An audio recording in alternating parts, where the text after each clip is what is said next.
Hey, what's good, self-direct investors? I hope you're all doing great, and I want to welcome you back to my channel. If you're new here, my name is Jordan. I'm the mind behind Make More Capital, and today we're going to do a quick midweek update of what we've seen happen this week in cannabis.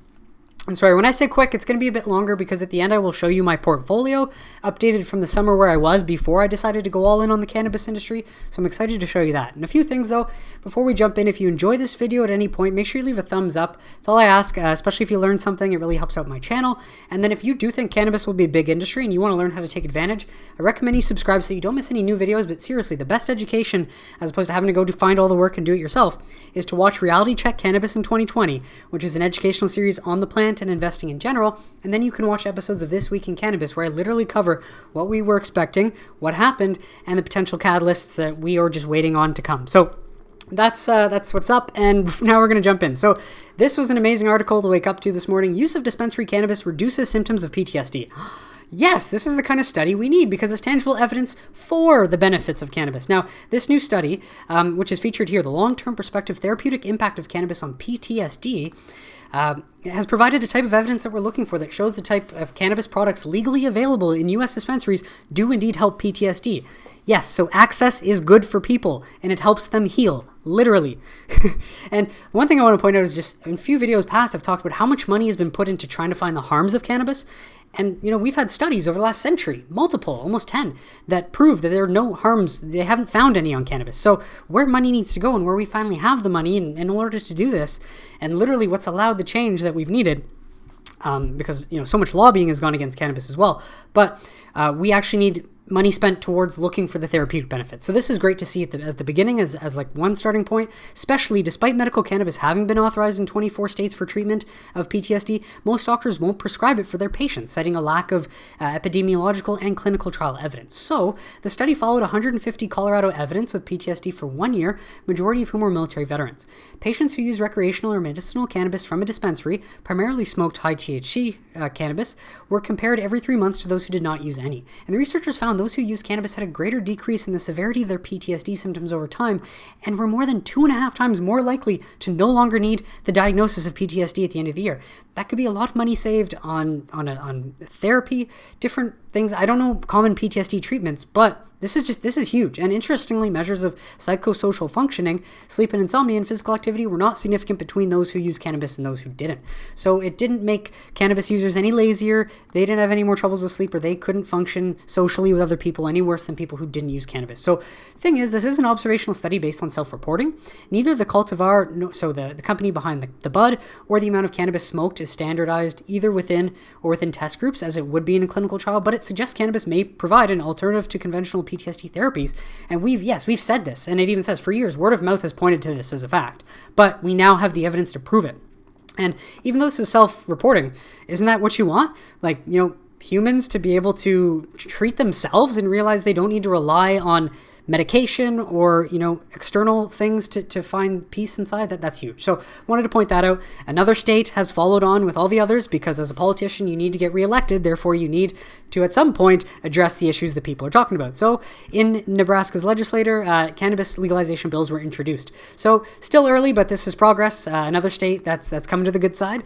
And then New York governor has released more details. Cuomo, again, has been saying this since 2019 or 2019, 2020, now into 2021. But I just want to point out a few things here.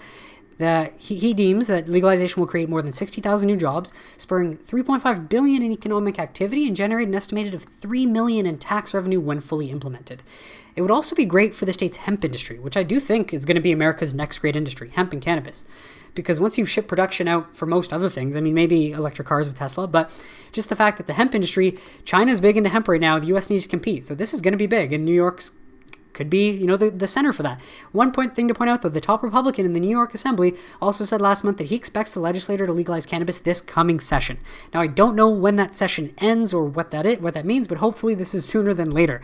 Because, again, New York needs that tax revenue and jobs. And this is a NewJersey.com written article, very optimistic like myself, but obviously want to keep our composure going through this. But the headline, make room for legal cannabis on the Democratic agenda once Biden is sworn in. Now, of course, I think getting COVID under control is most important, and obviously social justice is equally just as important to other people, and I do think legalization should come as soon as possible, but I'm not in charge. And the first days of executive and legislative agenda will be consumed with emergent matters, but cannabis reform does does provide a unique unifying opportunity for those desperate voices to coalesce and create positive change, especially to minorities and communities most affected. Now, the three cannabis bills passed the House in the last Congress, but the Senate refused to take them up because Mitch McConnell wouldn't do it. But now Chuck Schumer, the New York Democrat, who has introduced his own cannabis legislation, he will do it. So, well, he's given his word that he will do it. So we're just waiting on like Inauguration Day and then to see what they're going to do, which is amazing. But whoever this Nathaniel Guerin, we appear to remain on track for federal descheduling, which is what we want to hear, which helps provide financial services to in his business, he's the chief executive of FinCan, which helps provide financial services to legal businesses. So this guy's on the ground, on the floor, working in New Jersey. Fasten your seatbelts, everyone. So if that doesn't make you optimistic, I don't know what should. And I want to point out here, almost 1/3 of the Senate, 30 senators now come from states that allow recreational cannabis. So they just don't see the Safe Banking Act, the MORE Act, and the States Act not passing because it's external factors, the jobs and the tax revenue. That's actually even more important. I mean, no, like the social justice is just as important. But again, importance depends on who you talk to. Fundamentally, sorry, I'm just getting too excited and sidetracked, but the MORE Act, which was also co-sponsored by Kamala Harris. This is the one that will decriminalize cannabis. So again, you're not going to be deemed a criminal. This will expunge records. This is what we need, or this is what America needs, of course. But that is most important because descheduling cannabis from Schedule 1, taking it out of control of the government and bringing it back to the people as tobacco or as alcohol, that is the best way to get personal choice and personal freedoms back. Now, one thing just to point out that Biden taps another cannabis-friendly supporter to the Democratic National Committee. And so this Southern Carolina Democratic Party Chair, Jamie Harrison, will be responsible for coordinating the Democrats' national political activities.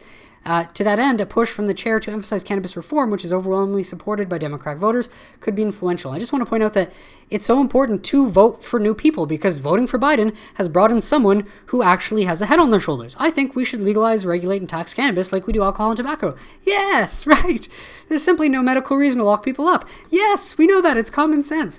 And it's just, we know the damage this has caused. So it's so important to vote, because voting and bringing in new blood, new people, brings change. Now, this is an old article from December, but I wanted to point out on why the Free and Tory deal kind of makes more and more sense as we get closer every single day. There's a good chance that 2 years from now, 5 to 6 countries in Europe will legalize cannabis for adult use, Tilray CEO Brandon Kennedy said. France is likely to launch a pilot program in the next 60 days, and Tilray has an application to supply cannabis for it. Well, France has launched a public consultation on legalizing cannabis, and this actually comes 30 days after this, less than 30 days after this article was written. So they're speeding this up. And what they've done is a group of MPs across the political spectrum have launched an initiative to shift the terms of the debate on the issue. Now, how does this work in France? Well, what they do is they hold a citizens consultation. This was launched on January 3rd. And more than 175,000 people have responded on the Ensemble National website compared to the average of 30,000 respondents to usual consultations, right? So this is open until February 28th, but the two objectives are to better understand the French public views about cannabis and understand what government policies on the drug people want. So this makes more sense as to why Aphria keeps getting some of these price target upgrades, because again, I do think you got to keep in mind that if you want global exposure, which is Canada and European medical, you want Aphria or Aphria Tilray. And most likely, better to buy Aphria in case the deal doesn't go through. Then if it does, Aphria becomes Tilray. Because US MSOs right now do not have any access to European exposure or medical like that. They are only US domestic. So that is why Aphria and Tilray is a good Canadian, European play. That's why the MSOs are what you're going to get for growth in the US. Now, I'm not going to go through all the details on these. They will be below in the description, but Air Strategies, Canaccord investment firm, has raised their price target to 60. Canaccord's also raised Trulief's price target from 60 to 75. Very bullish on them. All MSOs, Curaleaf raises price target to $23.50. And again, Haywood for Cresco, they have raised their price target to $24. So nonetheless, it's not the same situation as in Canada in 2018. These companies are not hyped up on the idea. These companies are effectively executing in legal states. Now, I just want to point out, look how nice this packaging is. This is how you sell product. And again, it's making cannabis just like alcohol, not necessarily tobacco, because in Canada, we've got crazy government labels, but I just wanted to show context. Like for Broken Coast and Riff, this is the indica I usually buy to sleep. And this is the sativa I enjoy to get creative and whatnot.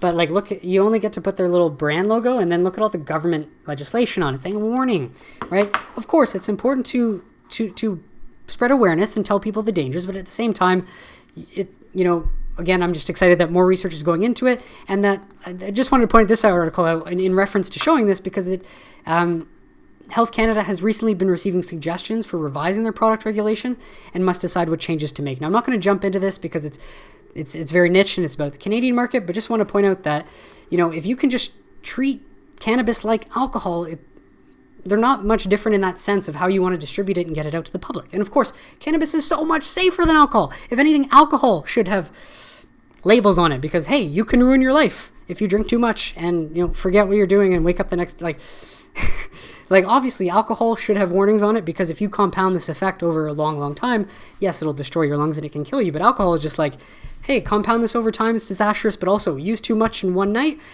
all of what you've worked up to build you up could just come crashing down like that. So it's, it's just equality all around for these substances. Nonetheless, last few things, pot companies looking ahead to distribution. So it's just funny because now with the Democrats taking control of the Senate, the cannabis industry can shift its focus from whether it will win national acceptance, it already has, to the nitty gritty of how to sell its products. And a key issue will be distribution. Now, I did point out on Sunday that Hexo and Molson Coors launched their first CBD beverage in Colorado. Now, get this. I thought it would be just because of Colorado's long-standing history and the numbers, but it actually turns out it's because of the company's Molson Coors existing infrastructure in Colorado. It's the only state where we own the distributorship, Molson's president of Emerging Growth told them. So while more distributors are getting curious, some just aren't ready to go full in. So it's just super interesting that even Kim Rivers, what the Democratic Senate will do is renew hopes of a new form of interstate transport that will be allowed. So Kim Rivers, exactly, CEO of Trulieve, says the company is developing a hub model where it will provide the U.S. into 5 regions. The evaporation of state boundaries for this use that limits cultivation area in some states will be huge relief to her companies and others. So obviously it's all about meeting these companies where they are because these companies have been working hard based on what we've allowed them to do. And just funny enough, Tilray CEO Brendan Kennedy he sees the battle brewing among cannabis, alcohol, and tobacco companies. And without a doubt, tobacco and alcohol have certainly been lobbying against cannabis, much like Big Pharma and much like oil, I would imagine, over this time. All of which will push to use their distribution networks. But the good thing about Tilray is that they are in partnership with Anheuser-Busch, which gives them a slight preference for the alcohol model. But again, this is all still up in the air. We have to be patient and wait. But I just wanted to point out this quote because this is ultimately what I agree with. I agree with Brian. This is it. Investors who truly understand the space and the growth opportunity. And again, folks, I just want to emphasize this is me getting in 2018 and failing miserably. Therefore, I had to watch my investment in Aphria every single day and learn, okay, why should I keep my money in here? Why does this company have a chance of bouncing back, right? So I would consider myself someone who truly understands the space because of the time I've put in. And that's why I want to share all this with you and lead as an example. But the growth opportunity weren't particularly concerned with how the balance of the power in the U.S. Senate played out. People thought it would happen either way.